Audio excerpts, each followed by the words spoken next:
I think we expounded long enough on the idea of the difference between the population distribution and the sample distribution.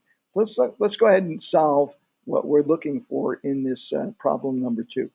We have a random sample of size 100 with a mean of 150. You remember before I told you to assume for a moment so we could see the dynamics of how samples work, that we knew that the population mean was 150, and we looked at how repeated samples would be distributed. Now we're going to take a look at how we would actually use this information to predict not just when we take a sample, use to predict not just where the population mean is, but also how precisely that we really know the population mean. Okay, so let's give this a try again. Okay, so as it happens, I'm going to get rid of this. I don't think we really need this. Oops. Let me turn that off. I'm going to get rid of that. Okay, so I got rid of that on purpose because we're not really looking at that distribution right now. What we're looking at right now is just the information we got from our sample. And we said that X bar, sample mean, is equal to 150. The sample size was equal to 100. And the standard deviation of the population was equal to, I think we said 30, right?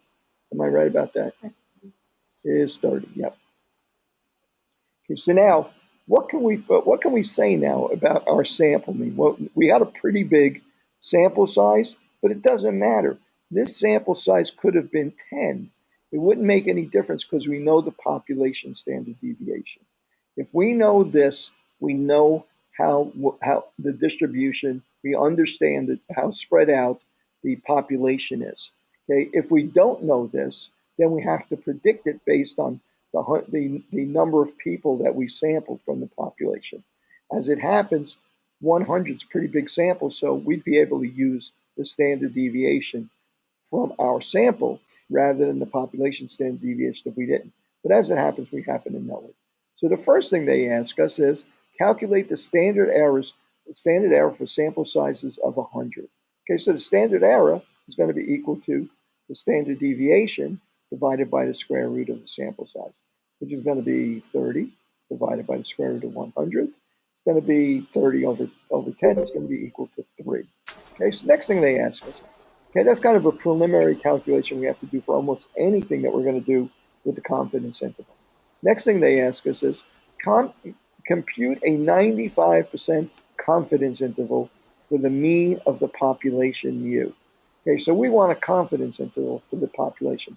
Well, we think that the population mean is 150 from our sample. That's what we think. That usually samples give you an approximation of the population mean.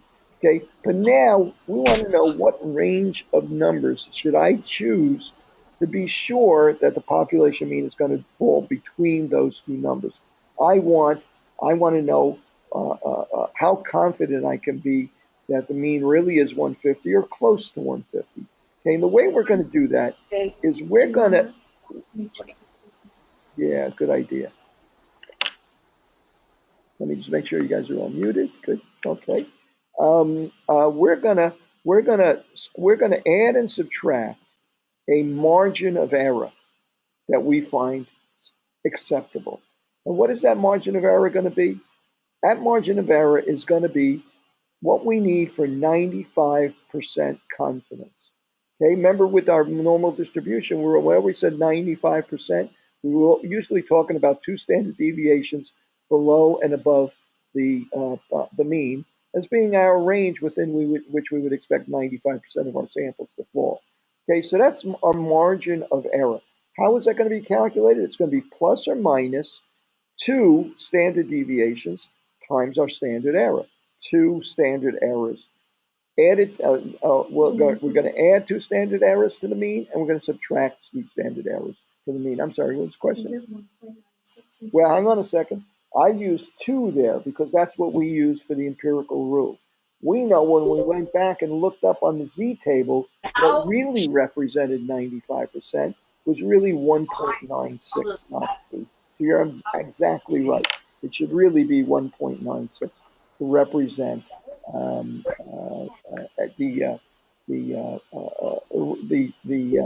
z-score for 95% of the possible calculations that we would have for the mean. Okay, so I muted everybody. We should be okay on the muting. Okay, so you guys at home get that 1 point, why I'm using 1.96 instead of 2 for a 95% confidence interval, right? That would be 95% of the area above and including above and below the what the population mean might be, or what we think the population mean might be. So let's calculate this. X bar is 150, so it's X bar plus or minus 1.96 times the standard error. So that's going to be 150 plus or minus 1.96 times 3. Okay, and what's 1.96 times 3? 5.88. Okay, so what's going to be? If we add it, it's going to be, so our 95% confidence interval is going to be 95% confidence interval. It's going to be equal to, the, well, if I add it, it's going to be, that's easy, it's going to be 155.88. If I subtract it, it's going to be 144.12. Good. So we're 95% sure that the true population mean, U, is between 144 and 155 or 156. That's what we're doing here. That's what we're interested in here. Okay, so is this something that really comes up in real life? Let me give you a couple of examples of that right now. So before we go any further. Okay, let's see. I just Googled a few things and came up with a few abstracts. If I can't find it here. Margin of error is used with a sample? Margin of error, yes. A specific sample. When we want to calculate the confidence interval, margin of error is used for calculating confidence interval. And all margin of error is the z-score times the standard error. Okay, so that's what our margin of error is. We're going to talk about that more when we talk about polling and stuff like that. So let's look up here. Let me see here. I have a couple of examples of this. Here's an abstract right here. What were they looking at here? They were looking at studies involving hypertension. Let me look at a different one first. Here, this is association of cadmium and lead exposure. Okay, and let's see how they reported their results. The mean concentrations of cadmium were 1.67 micrograms per deciliter. That's the average. They sampled somewhere near. They sampled 2,093 people, and the mean of those 2,093 people was 1.67 micrograms per deciliter. The 95% confidence interval is 1.63 to 1.70. What are they saying there?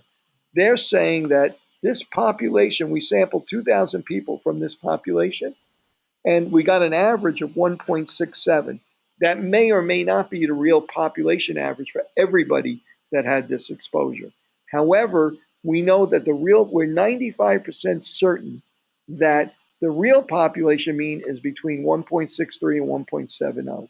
Notice that it's the same distance to the approximately the same distance below 1.67 and above 1.67. They actually rounded it off because this is 4 below and 3 above. So, but it really would have normally been in the center. It's almost always in the center because you're adding and subtracting the same margin of error. This is just a rounding thing. And for the blood lead levels, they said the average that we found for those 2,000 people was 0.44. But our confidence interval is we're 95% sure that the real value is between 0.42 and 0.47. Get the idea here? In other words, now we have an idea of how certain we are. If they had just given you the number 1.67, you don't know if there was a lot of variability in the numbers, and the confidence interval would have come out to be, almost 0.5 to 7.7 or something like that, right? If it were very widespread. But now you have some clue as to how precise those readings are. Okay, so you can see this in another. I'll show you another one. And 95%. Okay, now this one, it was looking at the percentage of people within this population that have hypertension. In this case, they're looking at a proportion, and we're going to be using this later on with proportions. They sampled. You can look back in here and see how many people they sampled. but they found that 23.9% of the population of their sample had hypertension. Their confidence interval for the rest of the population, the entire population, was 22.7 and 25.2, and so on and so. I can show you study after study where they report a mean, they almost always report a confidence interval. So you guys are going to really be using this in real life. It's really going to have some meaning as you guys work forward from this stuff. Okay, so the next thing we're going to look at, we calculated our 95% confidence interval. We're 95% sure that the real mean for this population is between 144 and 156. That's what we know about this. The average for our sample happened to be 150. Now, what if we had asked you what's the 99% confidence interval for the population mean? Well, what would change here? The standard error stays the same, right? There's nothing about the higher level of confidence that is going to affect the standard error. The standard error is based on the sample size and the population standard deviation. So what's going to change here?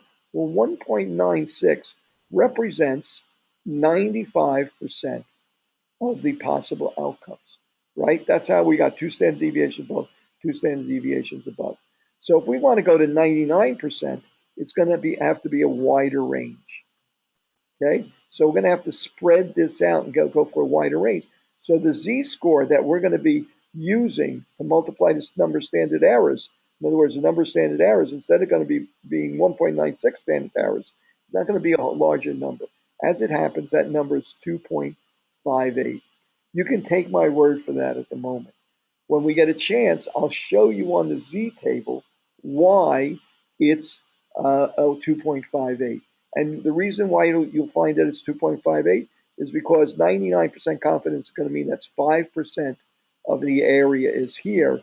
And when you look up what the z-score for 5% of the area here is, it's going to be negative 2.58. And for 5% of the area here is going to be that to the left of this is going to be 99.5%. Remember, because we're going to add these two up for that 1% that's missing. Okay, and that's going to be a plus 2.58, but we're not going to worry about that for right now. So we got a question? 0.5, I'm sorry, 0.5%. You're exactly right, 0.5. Okay, so now, we're going to calculate our confidence interval now for 99% confidence interval. Well, now it's going to be x bar plus or minus, right? The 2.58 times the standard error. Okay, which is going to be 150 plus or minus 2.58 times 3, which is going to be 150 plus or minus, what's it going to be? 7.79, was that? 7.74. Okay, and yeah, 324. Okay, yes. And so that's going to be our 99% confidence interval. Is going to be equal to, let's see, we're going to add that to 150. So that's going to be 157.74. And if we subtract it, it's going to be 142.26. Okay. And what do we say about a larger, the higher level of, higher level of confidence?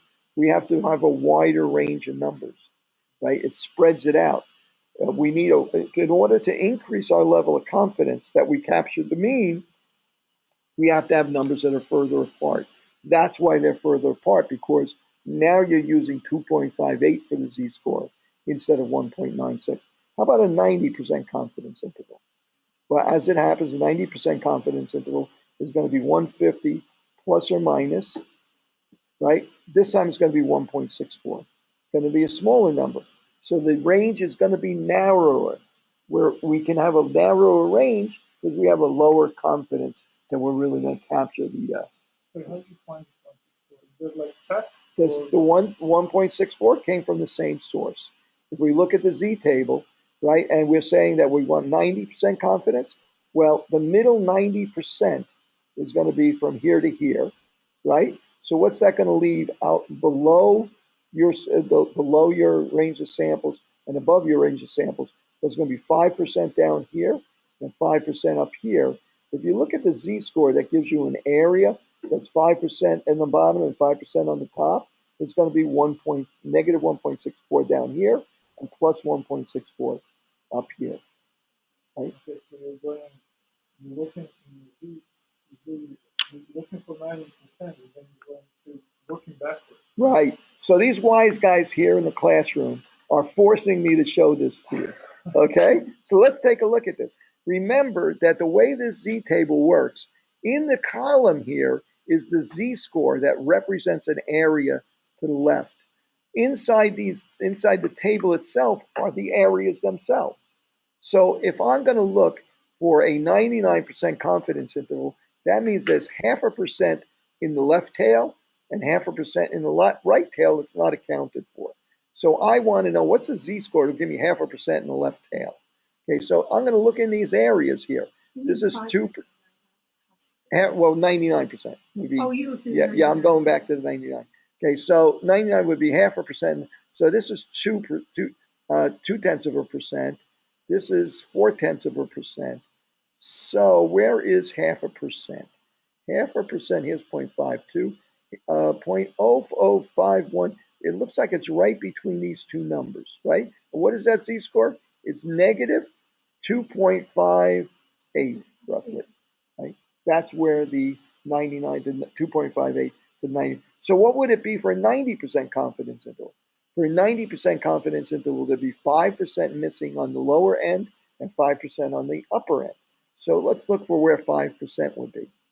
5%, this is 1%, this is 4%, 5% would be just about here. And what is that? That's a Z-score of minus 1.65 or 4 or 5. I use 1.64. You can do 4 or 5. Yeah, yeah, you can interpolate between them, whatever.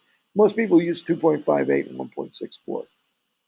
Okay, so that's where these numbers are coming from. The same place, if we talked about 95% confidence interval, it would be 2.5% in each tail, right? And these are symmetrical, so it doesn't matter if I use the positive end or the negative end, right? So you can use either of those numbers, but typically you would use 1.96, 1.64, or 2.58 for the various values. Let's take a look at 2.5%, which would be each tail of the 95% confidence interval. Oh, here we're right on the number here, right? We're right there at 2.5%. So that's negative 1.9, and that's going to be 6. So we're right on the money there. Okay, so that's where these numbers didn't come out of thin air. This is where these numbers came from the normal distribution. So for the 90% confidence interval, it's going to be 150 plus or minus 1.64 times the standard error, which is 3. And shall we work that out? What's that, 150 plus or minus? What does that work out to? Somebody with a calculator? 1.64 times 3? 4.92. And so that would mean our 90% confidence interval is going to be, let's see, it's going to be 154.92. And on the lower end, it's going to be 145.08, I think. Am I right there? Yeah, take my word for it. Okay, so at any rate, that was an easy one, so I won't need to calculate. So, okay, so let's take a look at this. Well, the narrowest range is going to be the 90% confidence interval. It's a narrow range, for we don't have a lot of confidence. The next wider range is going to be the 95% confidence interval, right? Because now we have to be wider to be more confident, 95% confident. And the highest, the widest range is going to be the 99% confidence interval, because we really need a wide range to be 99% certain that we're going to really capture the population need. Okay, so this is what this stuff is all about, 90, 95. Typically use 95% confidence interval, but occasionally you'll find some studies that use a 90% or a 99% confidence interval. Okay, so let's take a look at the next one. A random sample of size 36 has a mean of 150. Assume the population is normally distributed with a standard deviation of sigma is equal to 30. It's the same population as before, new sample, or it's roughly the same population as before. Let's take a look at how the sample size affects all this. Okay, so now this sample size is still big enough for us to use, well, we have the population standard deviation. I don't have to worry about the sample size because I have the population standard deviation, so sigma. So I'm okay here. I can do this calculation. Here's a question. Yes. The narrower the confidence interval, the more certain you are. No, the less certain you are. As you narrow the confidence interval, right? Right, the bigger the confidence interval, the more certain you are. So if you have a wide, in other words, a 99% for the same distribution and sample size, if you have a 99% confidence interval, it's going to be pretty wide because you need it wide because you want to be 99% certain that you capture the mean. But if you're willing to accept a lower level of confidence, you can make that range narrower. It's like guessing Levi's age, right? We played the guessing Levi's age game if you guys had watched the lecture, right? If you guess Levi's age and you want to be 90% certain, you might say Levi is between if you it's 90% certainty is okay for you. You might say Levi's between 35 and 45.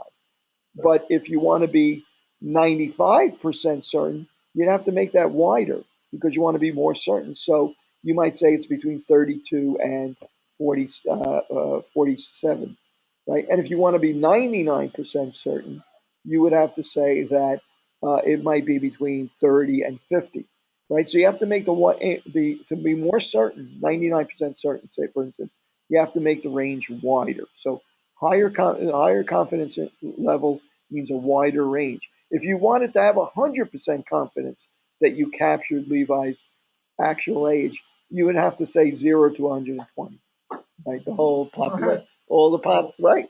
So imagine it that way. 100% certain it's got to be really wide, 0 to 120.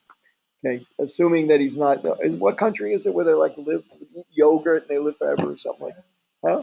I don't think so. I think it's like, no, but isn't there like some Eastern European country where they live in the mountains? I think Andorra, the smallest country. Oh, it could be. Yeah, maybe. Yeah, it could be something like that. I don't know. Some yogurt company was pushing their product because supposedly they happen to eat a lot of yogurt. Probably it's goat yogurt, so it's a completely different thing. But who cares as long as they sell yogurt. So at any rate, so now let's take a look at what happens when we make this when we make the standard error. When we look at the standard error, and we have a smaller sample size. Everything's the same here. Our sample mean came out to be 150. The standard deviation is known of the population, right? But the sample size now is 36. So the first thing we got to do calculate standard error for that sample size. Okay, so let's see what that's going to be. So mean x bar going to be equal to 150. You're comparing to. Yeah, I'm going to, Carol, I'll come back to your question in a second. Standard deviation is equal to 30, and the sample size is equal to 36. So what is the standard error going to be equal to here? Standard error here is going to be equal to, it's going to be standard deviation over the square root of the sample size, square root of 36, which is 30 over 6 is equal to 5. So the standard error is now bigger than it was in the other sample because the sample size is smaller, right? See, because this number is smaller now, that makes the standard error bigger. Bigger the sample size is, the smaller the standard error. So think about what that's going to do to your confidence interval. The bigger the sample size is, the smaller the standard error. By the time you multiply it by 1.96, it's going to be a smaller number than if we were a smaller sample size. So that margin of error becomes smaller. So your confidence interval gets smaller as the sample size goes up. Okay, let's give this a try. So it's going to be equal to 150, 95% confidence interval. It's going to be equal to 150 plus or minus 1.96 times 5. I'm going to round this off and say that it's 10, okay, for argument's sake. So that's going to wind up being 140 to 160. That's our 95% confidence. Notice how much wider that is than it was before for when we had that big sample size. The sample size is 100. So if we wanted to do a 99% confidence interval, it's going to be 150 plus or minus 2.58 times 5, right? This one we should actually calculate out. Does that come out to you? That's 2.58 times 5 is 12. Okay, let's call it 13. Okay, plus or minus 13 is going to be 137 and 163, right? 99% confidence interval is wider than the 95% confidence interval. Let's try it for a 90% confidence interval. 150 plus or minus, what did I say it was? 1.64 times 5, right? This one is going to be the narrowest. Why is it going to be the narrowest? Because we have the lowest level of confidence that we really captured our confidence, our population mean. That's going to be plus or minus, what's that come out to? 8.2. I'm going to round it up to 8. I'm going to say it's going to be 142 to 158. Okay, see how this one's the narrowest? This 95% confidence, next narrowest, and that is going to be wider, and then the 99% confidence interval is going to be the widest of the whole bunch. Okay, now, chances are, if I tell you a mean and a standard deviation, I have some hope as an instructor that you'll be able to calculate a confidence interval for me, right? Okay, it's not a lot of hope, but it's some hope. Okay, so at any rate, if you are comparing two intervals with both 95% confidence interval, one with a larger range of values, that's yeah. If you have a wider range of values for your confidence interval, you're more confident because since it's a wider range, you have a higher level of confidence that the true mean is going to be between those two numbers. If you narrow it, like for instance, if I said I'm going to guess that Levi is between 39 and 41, I have a low level of confidence that I'm going to be successful in capturing his real age because I made the range so narrow. Wide range, higher level of confidence, 99, so on and so forth. Narrow range, lower level of confidence, like 90% level of confidence.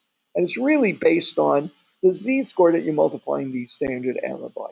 And notice I said z-score because when I'm dealing with a situation, I know the confidence interval, I know the population standard deviation, or it's a very large sample, so I have a good guess from the sample what the population standard deviation is, sigma is. Then I can use what I call the z-score, the value that's in those tables.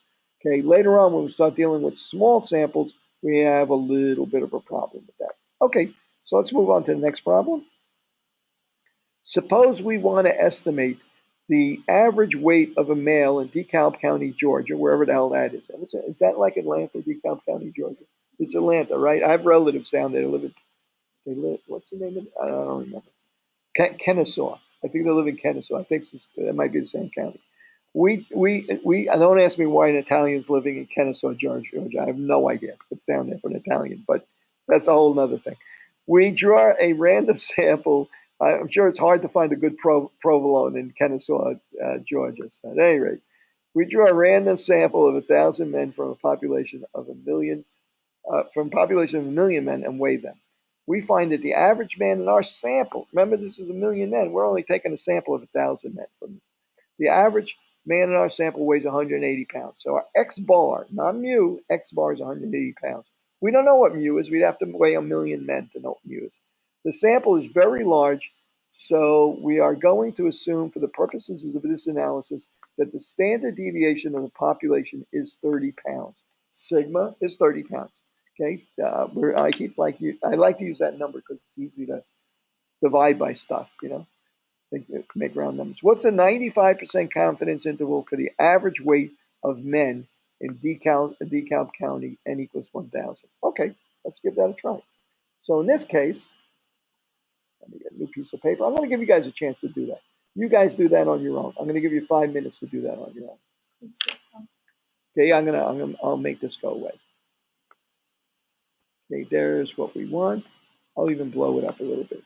See if I can make it a little easier to read. Okay, you guys at home, give that a try also.